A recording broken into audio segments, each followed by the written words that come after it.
Hello students, welcome back. ये 1 mark का question 2011 के एग्जाम में पूछा गया था।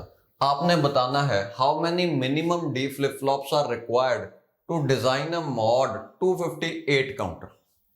अब देखो, अगर आपके पास दो फ्लिप फ्लॉप्स हैं तो इनकी दो ही आउटपुट्स होंगी, यानी कि स्टेट डिफाइन करने के लिए दो बिट्स हैं, एक ये बिट और एक ये बिट। दो बिट से मैक्सिमम आप 4 स्टेट्स बना सकते हो, यानी कि 4 स्टेट्स मतलब ये मॉड 4 काउंटर हो गया। तो दो बिट से आपके पास 2 पावर 2 मॉड 2 पावर 2 काउंटर आया।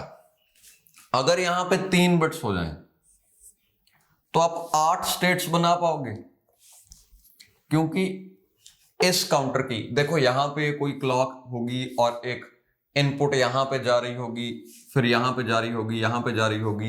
ये इनपुट्स किसी कॉम्बिनेशनल सर्किट के थ्रू जनरेट होंगी, वो सब हम डिस्कस नहीं कर रहे। यहां पे आउटपुट में 3 बिट्स हैं, स्टेट डिफाइन करने के लिए 3 बिट्स हैं, और बेस्ट केस में मैं 3 बिट्स को बड़ा एफिशिएंटली यूज करूं तब भी 8 स्टेट्स ही आएंगी, क्योंकि 2 पावर 3 8 होता है। ओके, तो बेस्ट केस में मेरे पास 8 स्टेट्स हो सकती हैं अगर 3 फ्लिप फ्लॉप्स यूज हो रहे हैं। अब मुझे पहुंचना है 258 तक। आपको पता है, अगर ऐसे 8 काउंटर्स यूज करूं मैं, मेरे पास 8 डी फ्लिप फ्लॉप्स हैं। सॉरी, मैंने शायद काउंटर्स बोल दिया था।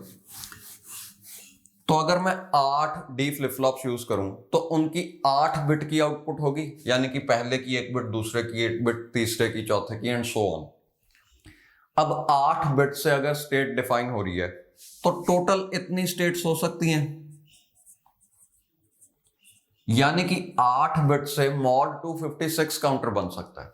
हमें चाहिए 258। अब हमें एक बिट और इंक्रीज करनी पड़ेगी, यानी कि आपका आंसर है 9 बिट्स यूज करके आप मॉड 258 काउंटर डिजाइन कर सकते हो। तो ऑप्शन ए यहां पे सही है।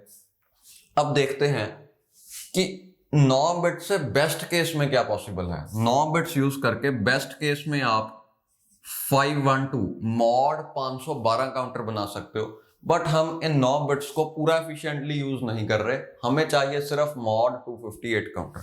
ओके, ये पॉसिबल है, बट 8 बिट्स से तो पॉसिबल नहीं होगा, ये 9 से ही हो सकता है। और अब देखो इसका शॉर्टकट, हमें लॉग लेके ये बड़ी आसानी से पता चल जाएगा कि 258 2 की कौन सी पावर है। तो ये आएगा लॉग 258। अब ये देखो, log 256 होता है 8, यानी कि log 258, यहां पे बेस है 2, तो log 258 to the base 2 8 point something आ जाएगा, यानी कि 8 से ज्यादा। तो आप यहां पे सीलिंग ले लो, 8 से अगला नंबर सीधा 9 ही आएगा। पॉइंट समथिंग का ऐसे क्वेश्चन में कोई मतलब नहीं है। मान लो आंसर आ रहा था 8.1, तो 0.1 बिट्स तो नहीं ले सकते, या तो एक बिट होगी या नहीं होगी। तो 8 से ज्यादा यानी कि 9, सो आंसर इज 9। ओके, तो यहां पे सीलिंग फंक्शन का ध्यान रखना। ओके।